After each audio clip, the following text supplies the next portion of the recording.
Shalom jemaat sekalian, selamat hari Minggu dan selamat beribadah secara online bersama GKI Darmo Satelit. Kami doakan agar jemaat terkasih tetap dalam kondisi yang sehat dan kami juga berdoa agar pandemi ini cepat berlalu. Kebaktian minggu ini akan dilayani oleh Pendeta Dedi Gunawan Satya Putra dengan tema Allah mengingat umat turut merawat. Kami juga menghimbau agar jemaat sekalian mengikuti ibadah ini dari awal sampai akhir. Berikut adalah warta slide yang dapat jemaat ketahui.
Mari kita menyiapkan diri untuk memasuki kebaktian ini dengan bangkit berdiri dan menyanyikan Suci, Suci, Suci.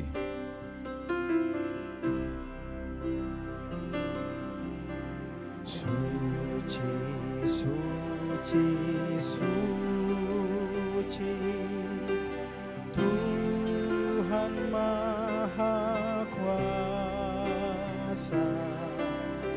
Dikau kami puji di pagi yang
Kebaktian kita berlangsung di dalam nama Allah Bapa, Anak, dan Roh Kudus.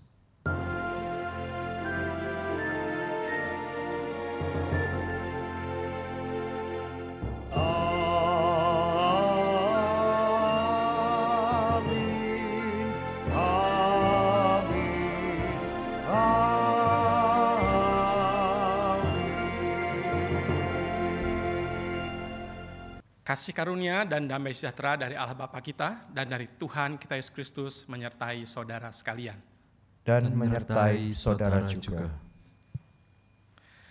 Jemaat dikasih oleh Tuhan, pada bulan Agustus ini kita bersama-sama menggumuli sebuah tema besar, yaitu solidaritas Indonesia di era new normal. Mari kita bersama menggumulinya mulai pada minggu yang pertama bulan Agustus ini. Kita menggumuli tema tentang Allah mengingat, umat turut merawat. Nah, untuk itu saya ingin menghantar kita dengan bacaan dari Lukas pasal 12 ayat 6 hingga 7. Firman Tuhan katakan demikian. Bukankah burung pipit dijual 5 ekor 2 duit? Sungguh pun demikian tidak seekor pun daripadanya yang dilupakan Allah. Bahkan rambut kepalamu pun terhitung semuanya. Karena itu jangan takut, karena kamu lebih berharga daripada banyak burung pipit. Kalau Allah begitu menghargainya, Allah mau merawat ciptaannya, kita diajak untuk ambil bagian merawat kehidupan. Mari kita bersama-sama ambil waktu tenang sejenak, kita akan satukan hati di dalam doa. Jemaat, mari ambil waktu tenang sejenak, kita berdoa secara pribadi di hadapan Tuhan, membawakan diri kita masing-masing. Setelah itu saya akan membawa dan mengajak kita di dalam doa bersama-sama.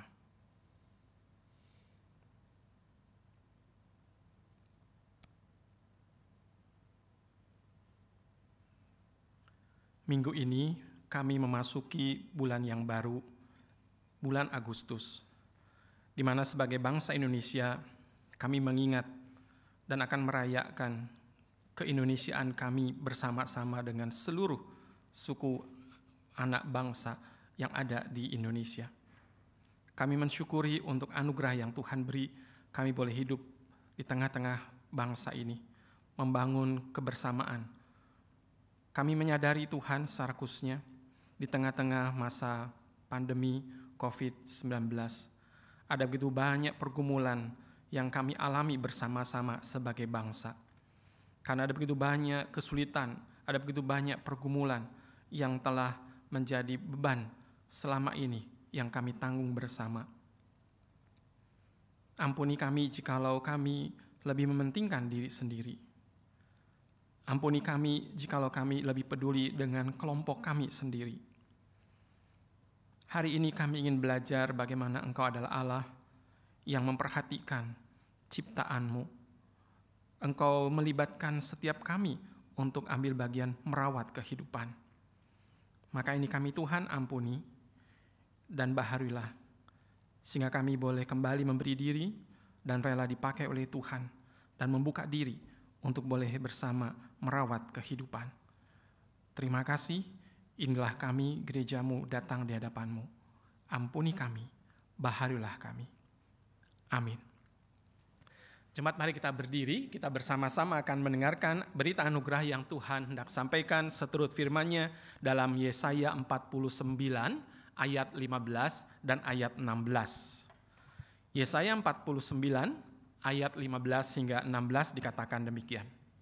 Dapatkah seorang perempuan melupakan bayinya sehingga ia tidak menyayangi anak dari kandungannya? Sekalipun dia melupakannya, aku tidak akan melupakan engkau. Surah sebuah kepastian yang Allah ingin katakan, bahwa ciptaannya tidak akan pernah dilupakannya. Karena Allah ingin membaharui kehidupan di dalam dan melalui kita juga. Demikianlah berita anugerah dari Tuhan. Syukur kepada Allah.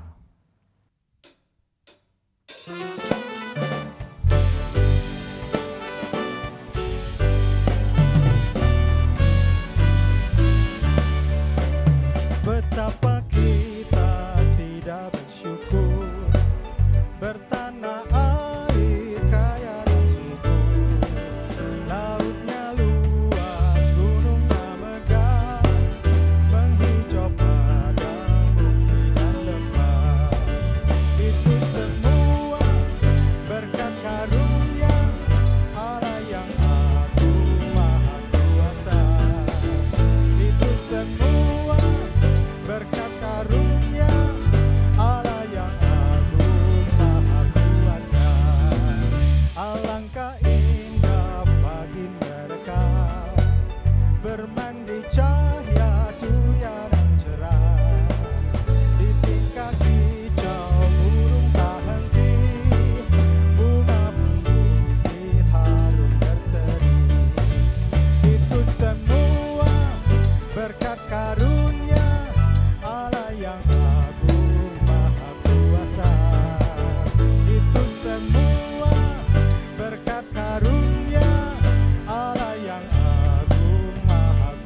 Selidiki aku, lihat hatiku, apakah ku sungguh mengasihimu, Yesus, Kau yang Maha Tahu dan menilai hidupku. Tak ada yang tersembunyi bagimu. Telah kulihat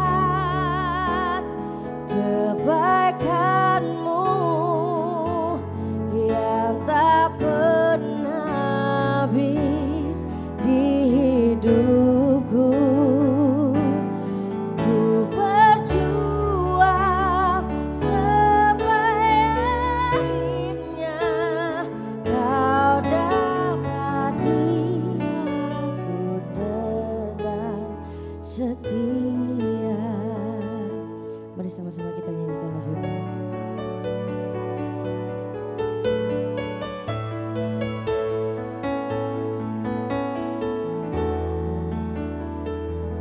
Selidiki aku, lihat hatiku, apakah ku sungguh mengasihimu, Yesus, Kau yang Maha Tahu dan menilai hidupku. Tak ada yang tersembunyi bagimu.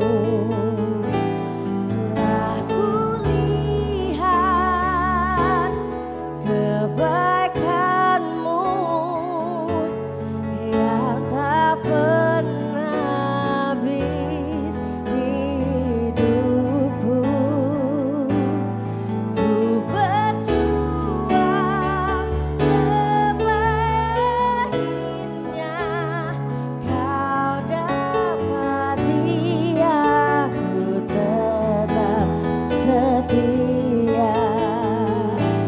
Telah kulihat kebaikanmu yang tak pernah habis di hidupku. Ku berjuang supaya akhirnya Kau dapati aku tetap setia. Kau dapati aku tetap setia.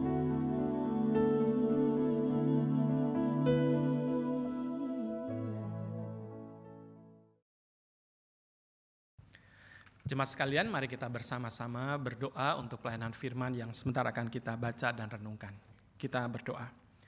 Bapa dalam surga, terima kasih untuk kesempatan sekali lagi boleh bersama-sama bersekutu dengan Engkau, mendengarkan suara hati Tuhan melalui firman yang akan kami baca renungkan. Biarlah Roh Kudus Tuhan menolong kami supaya kami mengerti bagaimana kami hidup sebagai bagian dari bangsa ini, di mana Tuhan tempatkan kami, bahkan libatkan kami untuk merawat kehidupan. Berfirmanlah, kami mau mengerti dan belajar mentaati. Demi Kristus Yesus. Amin. Jemaat dikasihi Tuhan, mari kita bersama-sama membuka Alkitab kita. Kita akan membaca kitab Kejadian pasal yang ke-8. Kitab Kejadian pasal ke-8, saya akan mengajak kita membaca ayat pertama, lalu disambung dengan ayatnya yang ke-15. Dibacakan ayat yang ke-15 hingga pasal 9 ayat yang ke-3. Saya bacakan bagi kita sekalian dari kitab Kejadian mulai pasal 8 ayat 1 dilanjutkan ayat 15 dan seterusnya hingga pasal 9 ayat 3. Demikian firman Tuhan. Air bah surut, maka Allah mengingat Nuh dan segala binatang liar dan segala ternak yang bersama-sama dengan dia dalam bahtera itu. Dan Allah membuat angin menghembus melalui bumi sehingga air itu turun. Dilanjutkan pada ayatnya yang ke-15. Lalu berfirmanlah Allah kepada Nuh, keluarlah dari bahtera itu, engkau bersama-sama dengan istrimu, serta anak-anakmu dan istri anak-anakmu. Segala binatang yang bersama-sama dengan engkau, segala yang hidup, burung-burung, hewan, dan segala binatang melata yang merayap di bumi, suruhlah keluar bersama-sama dengan engkau, supaya semuanya itu berkeriapan di bumi, serta berkembang biak dan bertambah banyak di bumi. Lalu keluarlah Nuh bersama-sama dengan anak-anaknya dan istrinya dan istri anak-anaknya. Segala binatang liar, segala binatang melata, dan segala burung, semuanya yang bergerak di bumi, masing-masing menurut jenisnya, keluarlah juga dari bahtera itu. Lalu Nuh mendirikan mezbah bagi Tuhan dari segala binatang yang tidak haram dan dari segala burung yang tidak haram, diambilnyalah beberapa ekor. Lalu ia mempersembahkan korban bakaran di atas mezbah itu. Ketika Tuhan mencium persembahan yang harum itu, berfirmanlah Tuhan dalam hatinya, aku takkan mengutuk bumi ini lagi karena manusia. Sekalipun yang ditimbulkan hatinya adalah jahat dari sejak kecilnya. Dan aku takkan membinasakan lagi segala yang hidup seperti yang telah kulakukan.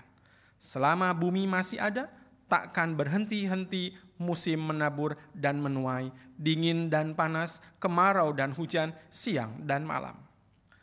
Pasal yang ke-9, perjanjian Allah dengan Nuh. Lalu Allah memberkati Nuh dan anak-anaknya serta berfirman kepada mereka, beranak cuculah dan bertambah banyaklah serta penuhilah bumi. Akan takut dan akan gentar kepadamu segala binatang di bumi dan segala burung di udara, segala yang bergerak di muka bumi dan segala ikan di laut. Ke dalam tanganmu lah semuanya itu diserahkan. Segala yang bergerak, yang hidup akan menjadi makananmu. Aku telah memberikan semuanya itu kepadamu seperti juga tumbuh-tumbuhan hijau. Demikianlah pembacaan firman Tuhan. Sungguh yang berbahagialah kita yang menyimpannya dalam hati, terlebih melakukan dalam hidup setiap hari. Haleluya. Haleluya, haleluya, haleluya.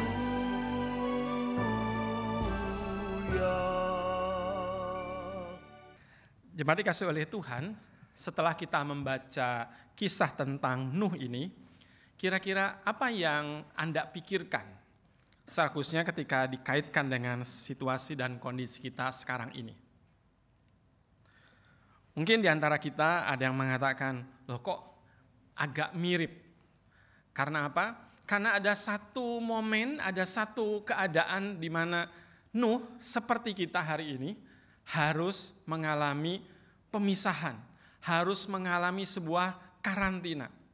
Tapi saudara, kalau kita perhatikan, sebetulnya apa yang dialami oleh Nuh bukan hanya sekedar PSBB seperti yang kita alami. Ya. Kita mengenalnya sebagai pembatasan sosial berskala besar. Tapi kalau yang Nuh alami bukan PSBB seperti itu. Karena PSBB dalam pengertian Nuh itu adalah pembatasan sosial berskala bumi. Karena waktu itu terjadi sebuah bah yang melingkupi seluruh bumi dikatakan. Setelah hujan 40 hari 40 malam, ketika Nuh sudah berusia begitu tua, lanjut 600 tahun, terjadi bah menutupi seluruh bumi, PSBB. Pembatasan sosial berskala bumi. Apalagi dikatakan ketika itu 150 hari lamanya air itu melingkupi, menguasai permukaan bumi. Saudara, sesuatu yang tentu tidak mudah. Harus melewati dan menghadapi kondisi yang seperti ini. Nah, saudara, berkaitan dengan itu, kalau kita perhatikan di dalam perjalanan kehidupan kita, kita melihat bahwa tekanan, stres, beban-beban perasaan begitu menekan di dalam kehidupan kita pada waktu memasuki dan menjalani masa-masa PSBB. Atau sekarang ada istilahnya new normal. Saudara, menarik sekali pada bulan Mei yang lalu, gugus tugas percepatan penanganan COVID-19 mengadakan jumpa pers dan menyampaikan hasil survei mereka berkaitan dengan efek dari pandemi COVID-19 terhadap kehidupan. Seharusnya diambil pada masyarakat di usia 14 tahun hingga usia maksimalnya 71 tahun. Di antara mereka yang mengikutinya ada sekitar 1.522 responden.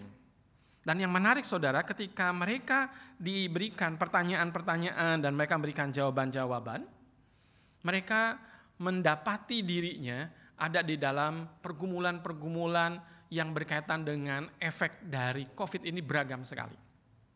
Kebanyakan dari mereka, kurang lebih di Pulau Jawa, kalau dilihat dari angkanya, itu yang terbesar itu dari Jawa Barat yang mengikuti survei ini, sekitar 23%. Jadi kalau kita perhatikan 100 orang, 23 itu orang dari Jawa Barat, kira-kira begitu. Lalu dari DKI Jakarta itu ada 16%, dari Jawa Tengah 15%, dari Jawa Timur 12%. Yang menarik adalah totalnya dari 100% begitu dibagi, maka didapati survei yang penting dikatakan 64,3% dari seluruh peserta survei, mereka didapati adalah orang-orang yang cemas dan depresi. 64% lebih. Saudara, itu menggambarkan bahwa efek dari COVID ini luar biasa, meluas kepada begitu banyak orang.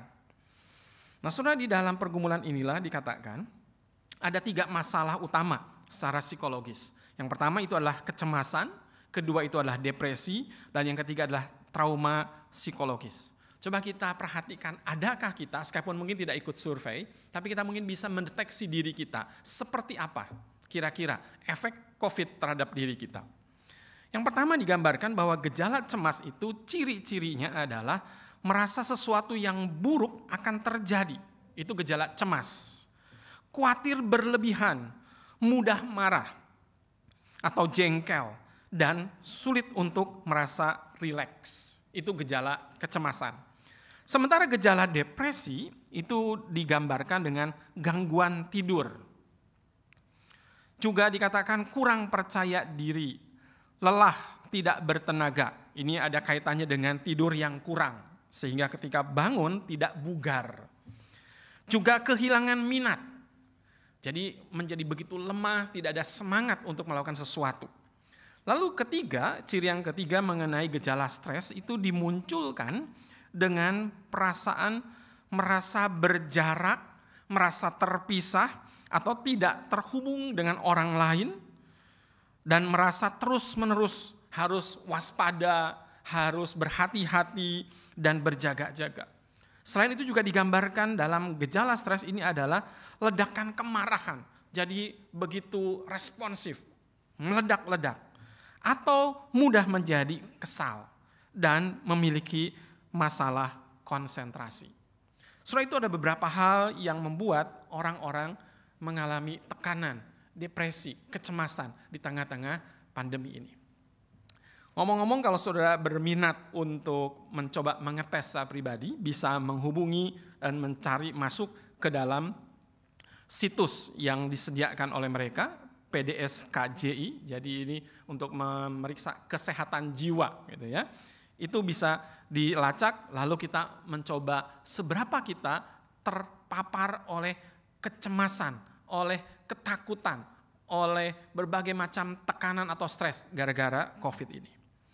Nah, saudara, kalau kita perhatikan di dalam tulisan-tulisan yang sudah kita baca tentang Nuh, kita cukup heran bahwa di dalam masa hampir 150 hari, hampir sama dengan kita, 5 bulan, Nuh bisa melewati masa karantina karena dosa, bukan karena COVID. Dan dia bisa melewatinya sampai selesai bencana air bah. Bagaimana Nuh bisa melewati ini? Alkitab mencatat dalam pasal ke-8 ayat 1 yang tadi kita baca. Alkitab mencatat di sana bahwa Allah mengingat Nuh dan seisi keluarganya. Saudara, kita bisa memaknai istilah Allah mengingat Nuh dari 2 sisi. Yang pertama adalah sebelum air bah. Bagaimana Allah mengingat Nuh? Yang kedua adalah setelah air bah. Mari kita coba lihat satu demi satu. Pertama, mengapa Allah mengingat Nuh sebelum air bah? Apa yang Nuh lakukan?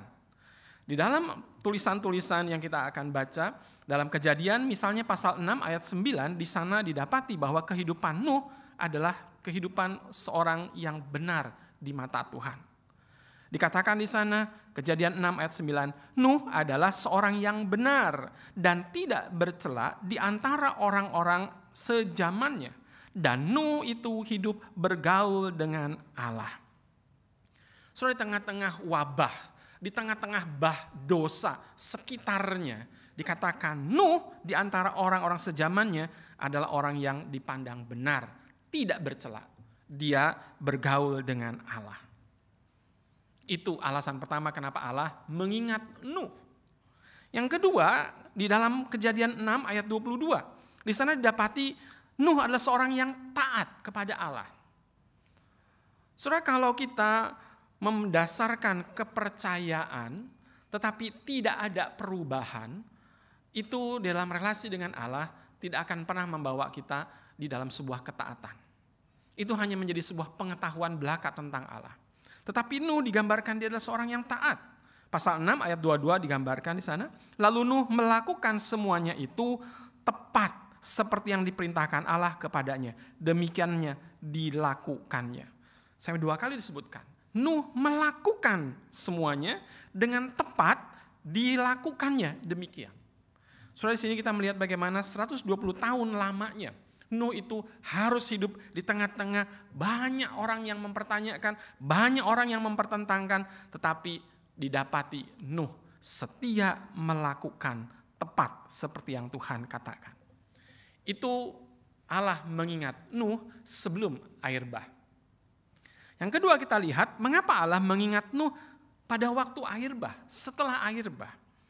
Saudara, kalau kita perhatikan Nuh disuruh oleh Tuhan membuat dan masuk ke dalam bahtera, ini adalah bukti kasih setia Allah. Kasih setia Allah yang bukan hanya memelihara, tapi berkarya di dalam dan melalui hidup Nuh. Bahkan seluruh makhluk yang diselamatkan di dalam air bah itu.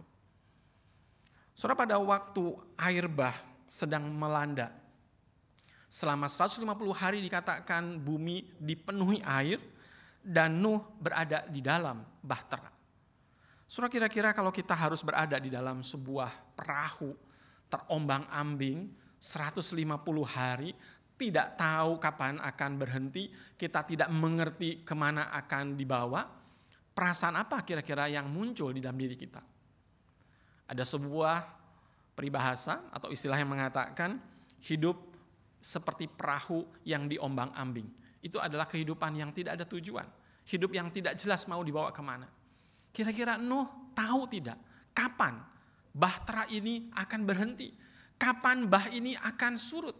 Tidak tahu. Tapi di sini kita melihat luar biasa bahwa Nuh justru percaya akan kasih setia Tuhan.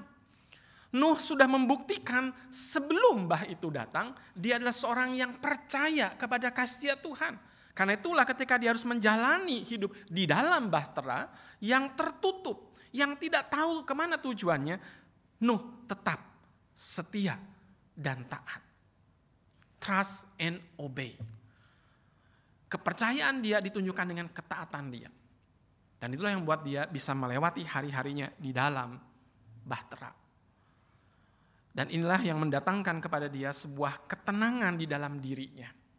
Ada seorang dokter dari Stanford University bernama Emma Seppala. Dia mengatakan pentingnya seseorang itu mempunyai ketenangan diri.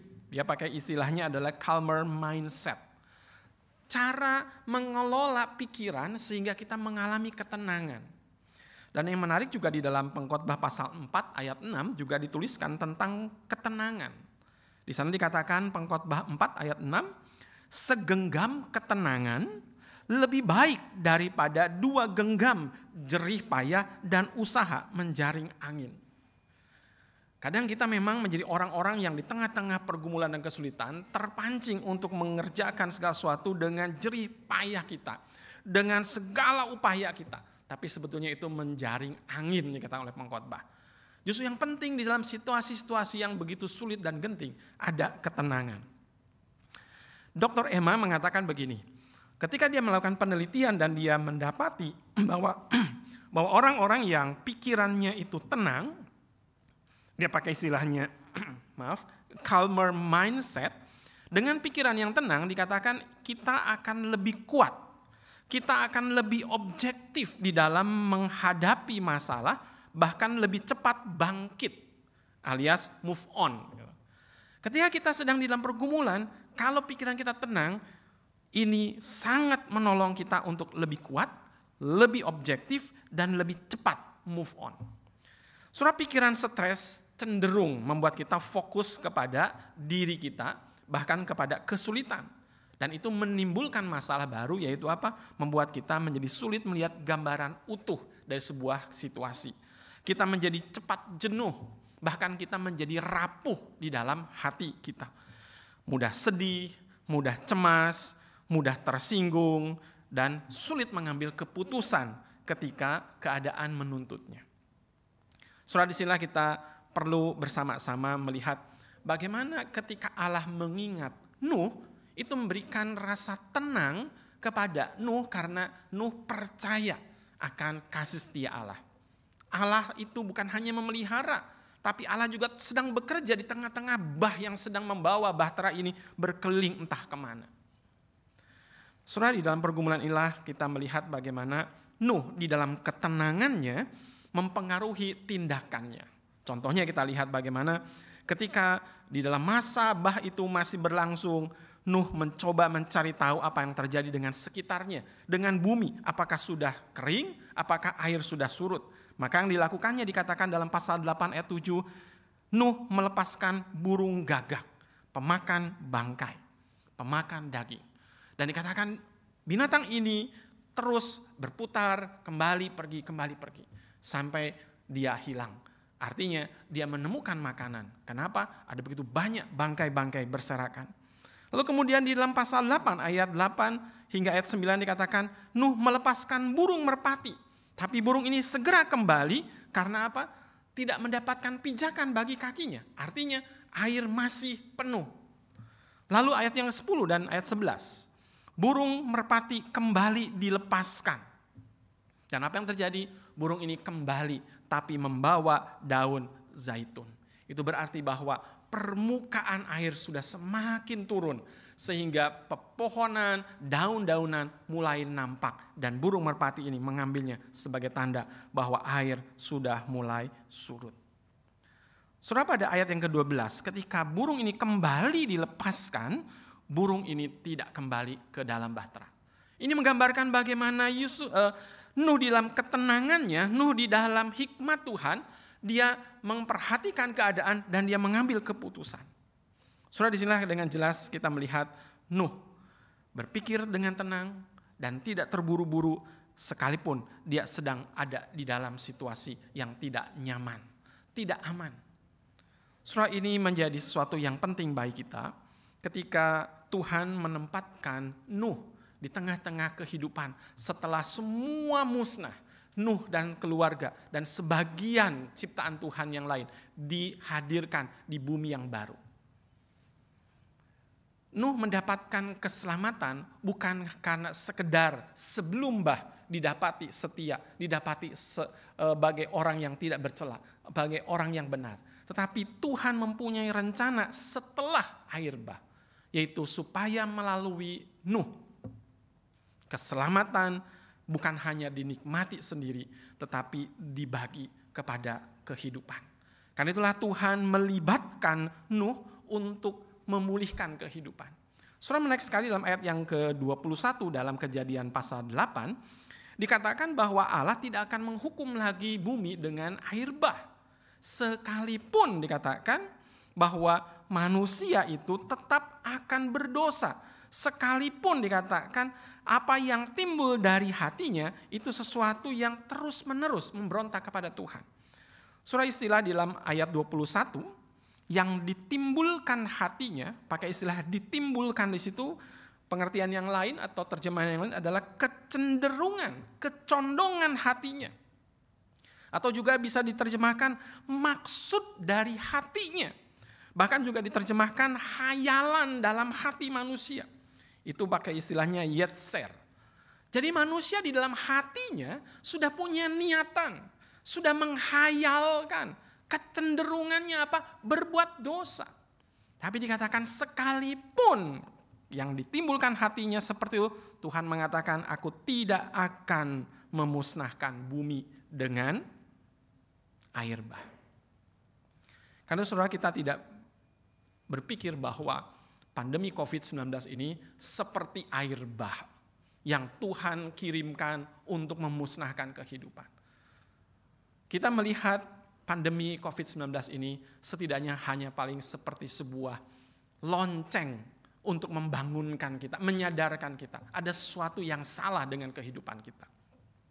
Karena itulah kita sebagai gereja dipanggil oleh Tuhan, bukan hanya sekedar diberikan keselamatan, tapi kita diberikan kesempatan untuk merawat kehidupan.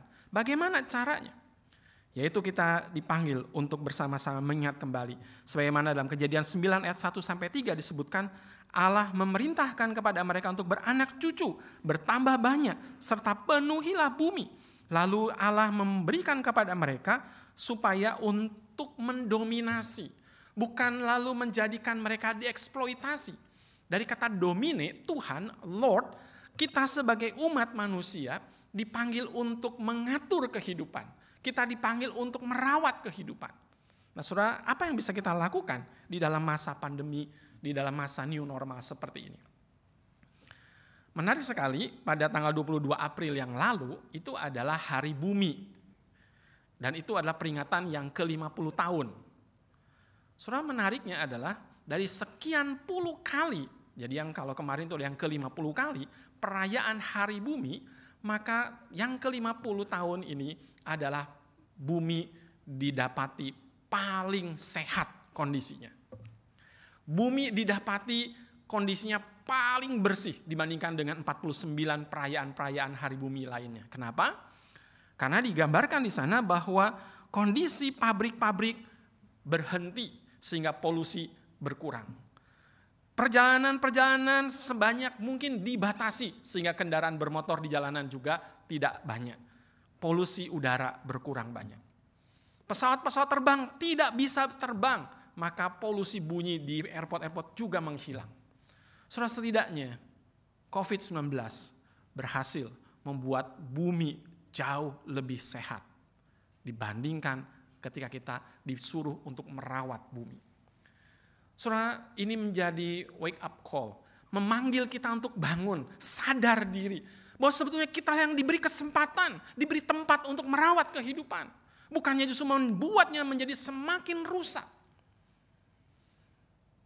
Selain itu, kita bukan hanya dipanggil untuk merawat bumi, tapi kita juga dipanggil untuk merawat kehidupan. Peradaban kita mengalami perubahan yang luar biasa. Ketika kita tidak bisa lagi bepergian, untuk jajan, untuk ke mall, liburan, apa yang terjadi? Kita semua harus berada di rumah masing-masing. Sampai muncullah istilahnya, ada orang yang mengatakan kita ini menjadi orang yang trauma tinggal di dalam rumah sendiri. Karena terbatas aktivitas, berjumpa dengan orang yang sama terus-menerus, kita lupa bahwa justru disitulah tempat kita. Justru disitulah Tuhan ingin membawa berkat dari kita. Itulah tempat di mana kita dipanggil untuk memulihkan keluarga, memulihkan kehidupan.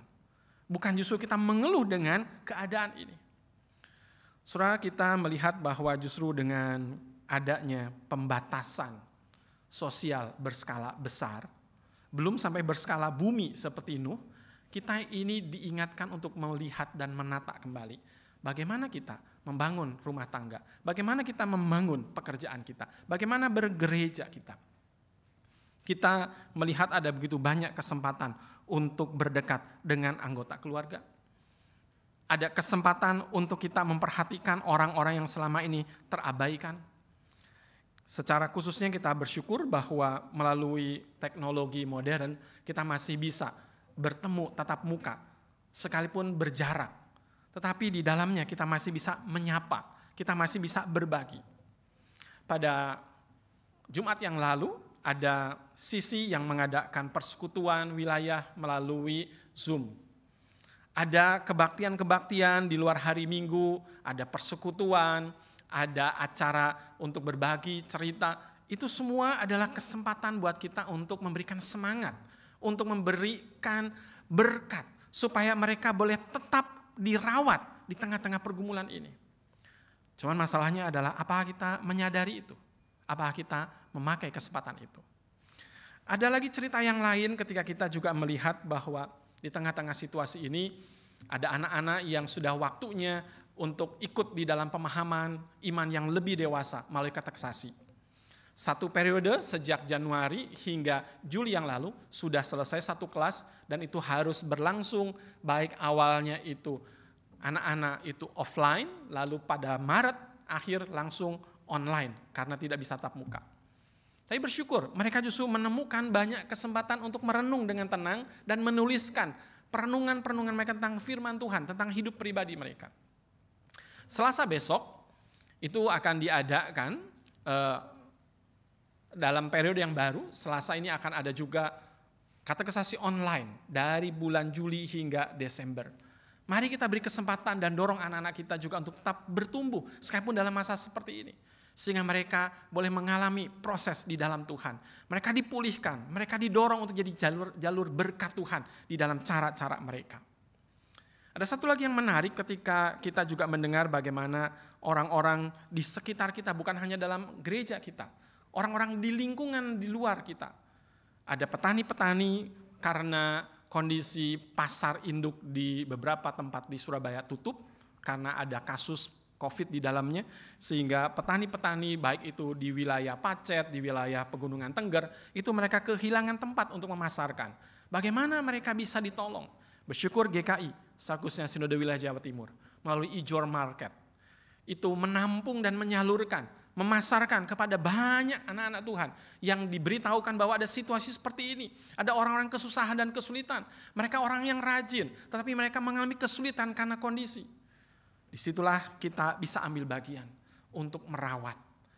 Kita menyerap apa yang mereka telah jual dan itu memberkati kehidupan mereka. Ada begitu banyak kesaksian yang menarik ketika para petani itu mengatakan terima kasih untuk gereja yang begitu cepat merespon. Ketika pasar ditutup, kami tidak bisa menjual lagi barang-barang sayur-mayur buah-buahan. Tapi GKI langsung menyambut dan menjual kepada banyak anggotanya. Saudara, ada banyak hal yang sebenarnya kita bisa lakukan. Hanya perlu kita memahami apakah kita ini adalah orang-orang yang diingat oleh Tuhan di tengah-tengah situasi yang berat. Kalau iya, itu akan menolong dan mendorong kita percaya dalam situasi ini pun Tuhan sedang memelihara bahkan berkarya di dalam melalui kita. Dan itu akan memberikan ketenangan di dalam batin kita sehingga kita bisa melihat apa dan bagaimana kita bisa mengambil bagian merawat kehidupan. Ada doa yang diucapkan oleh Fransiskus dari Assisi yang saya ingin pakai untuk menutup renungan ini, untuk kita bersama-sama mengucapkan dalam hati, mengamini dalam kehidupan. Mari kita tenangkan diri. Saya ingin bacakan doa dari Fransiskus Assisi yang masih relevan untuk kita di tengah-tengah sikon Indonesia. Ada yang menebar hoaks, ada yang berujar kebencian, kebimbangan, putus asa. Tapi mari kita meminta kepada Tuhan sebagaimana Fransiskus Assisi berdoa demikian. Tuhan, jadikanlah aku pembawa damai. Ketika terjadi kebencian, jadikan aku pembawa cinta. Ketika terjadi penghinaan, jadikan aku pembawa pengampunan. Ketika terjadi perselisihan, jadikan aku pembawa kerukunan. Ketika terjadi kesesatan, jadikan aku pembawa kebenaran. Ketika terjadi kebimbangan, jadikan aku pembawa kepastian. Ketika terjadi keputusasaan, jadikan aku pembawa harapan. Ketika terjadi kegelapan, jadikan aku pembawa terang. Ketika terjadi kesedihan, jadikanlah aku pembawa sukacita. Amin.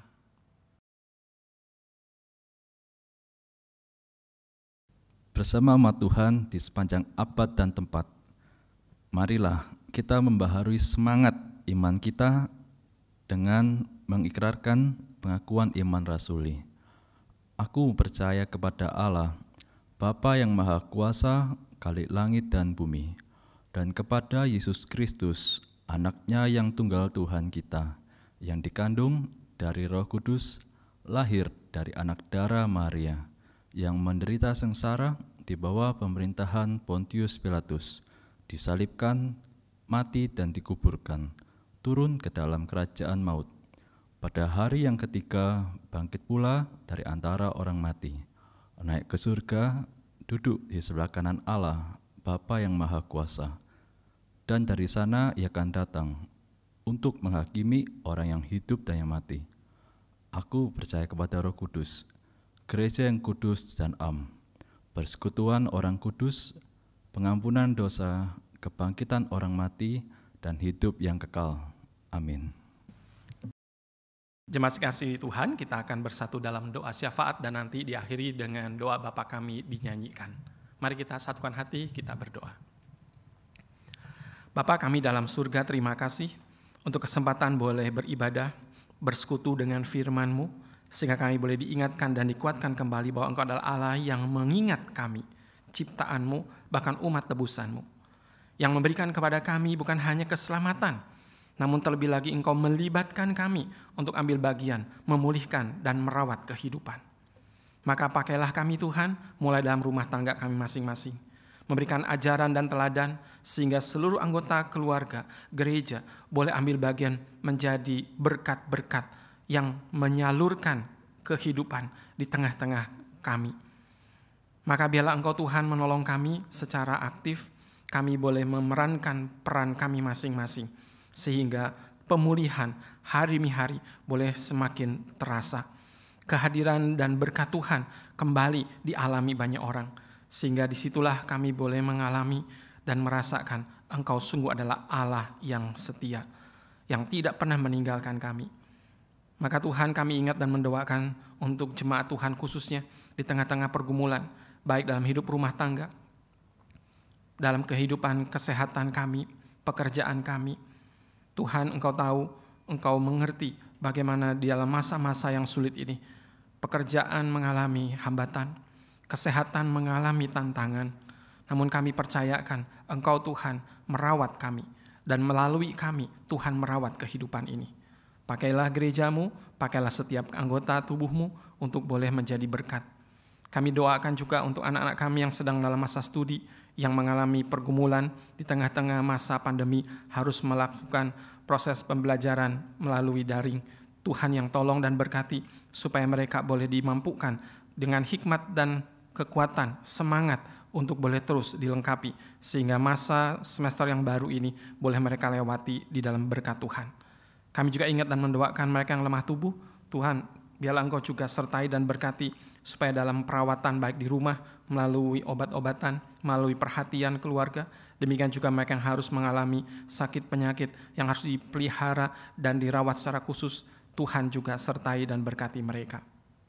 Kami serahkan bangsa negara kami, pemerintah khususnya di pusat sampai di daerah, berikan pada mereka hikmat Tuhan untuk boleh melakukan berbagai macam tindakan dan keputusan yang dijalankan secara konsisten, sehingga membawa perubahan yang lebih baik bagi kehidupan. Terima kasih Tuhan, terima kasih. Kami serahkan dalam tangan-Mu untuk seluruh doa dan permohonan kami ini bersama dengan doa yang Tuhan ajarkan kepada kami.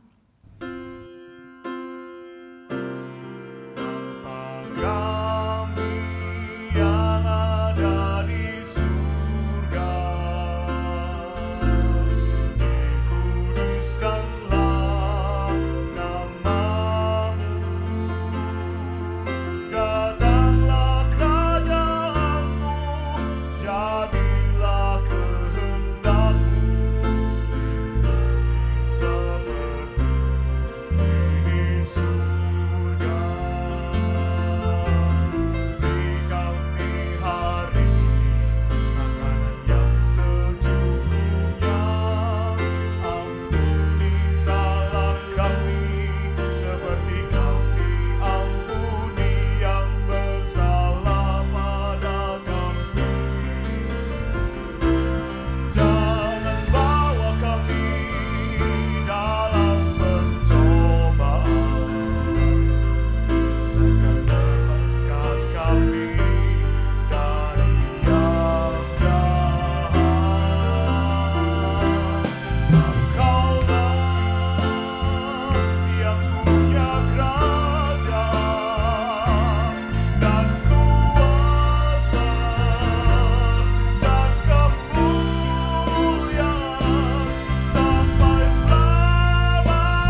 Kini tiba waktunya bagi kita untuk memberikan persembahan. Bagi jemaat yang rindu untuk memberikan ucapan syukur kepada Tuhan melalui gerejanya, dapat memberikan melalui rekening atau QR Code yang tertera pada layar ini. Nats persembahan diambil dari Amsal 3 ayat 9-10. Muliakanlah Tuhan dengan hartamu dan dengan hasil pertama dari segala penghasilanmu. Maka lumbung-lumbungmu akan diisi penuh sampai melimpah-limpah. Dan bejana pemerahanmu akan meluap dengan air buah anggurnya.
Mari jemaat sekalian, kita membawa persembahan ini di dalam doa. Mari kita berdoa.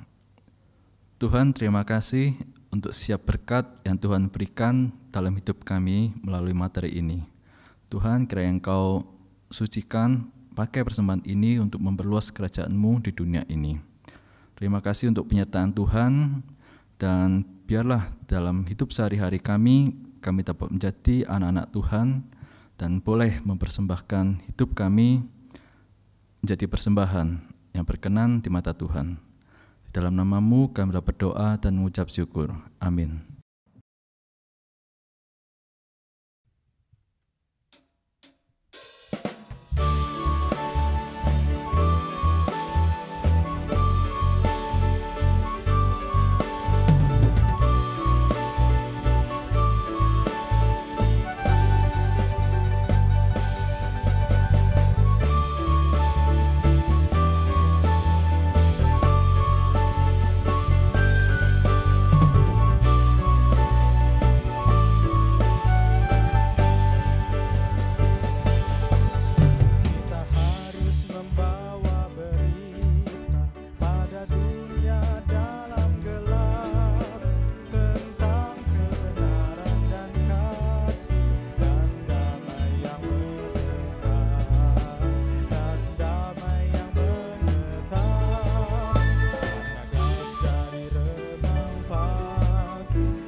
Jemaat dikasih oleh Tuhan, kini arahkanlah hatimu kepada Tuhan.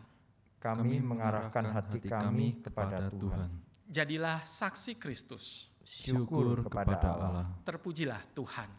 kini dan selamanya. Terimalah berkat-Nya. Tuhan berkati engkau dan melindungi engkau. Tuhan menyinari engkau dengan wajah-Nya dan beri engkau kasih karunia. Tuhan menghadapkan wajah-Nya kepadamu dan memberi setiap engkau damai sejahtera. Amin.